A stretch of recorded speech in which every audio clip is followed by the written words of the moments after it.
భారతదేశం మీద కుట్ర బయట దేశాల్లో కాదు, మన దేశంలోనే జరుగుతుంది. ఒకప్పుడు కనుక రాజ్యాలను నాశనం చేయడానికి అక్కడ రాజు మీద అసంతృప్తితోనో లేదా ఏదో పేరాశ ఉన్నటువంటి వ్యక్తిని పట్టుకుని తద్వారా రాజ్యాలను ఆక్రమించే చక్రవర్తుల తరహా వ్యవస్థ అన్నమాట ఇది. తాజాగా ఉత్తరప్రదేశ్ ఏటీఎస్ రోహింగ్యాలకు సంబంధించినటువంటి ఒక అతన్ని అరెస్ట్ చేసింది. వాడి పేరు అబ్దుల్లా. వీడు వారణాసిలో ఉంటున్నాడు.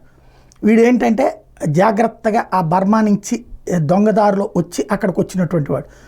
వీడు వారణాసి అట్లాగే జ్ఞానవాపి ప్రాంతంలోనే తిరుగుతూ ఉంటాడు. వీడు కొత్తగా చేస్తున్న పని ఏంటంటే అదే రోహింగ్యాల్ని, తన దేశం నుండి వచ్చేటటువంటి రోహింగ్యాల్ని ఆ ప్రాంతానికి తీసుకొచ్చి వాళ్ళకి లోకల్ ఐడెంటిటీ ఇప్పించడం, లోకల్గా వివిధ డాక్యుమెంట్లు సృష్టించడం, వాళ్ళు అక్కడే ఉండేలాగా చూడటం. అంటే హిందూ పుణ్యక్షేత్రాల చుట్టూ బర్మా నుంచి వచ్చినటువంటి రోహింగ్యాల బ్యాచ్ని మోహరించడం అనేది చేస్తున్నాడు. అంటే మన దేశం మీద జరిగే కుట్రలు ఏ విధంగా ఉంటాయి అనేదానికి ఇది ఒక సజీవ సాక్ష్యమైంది.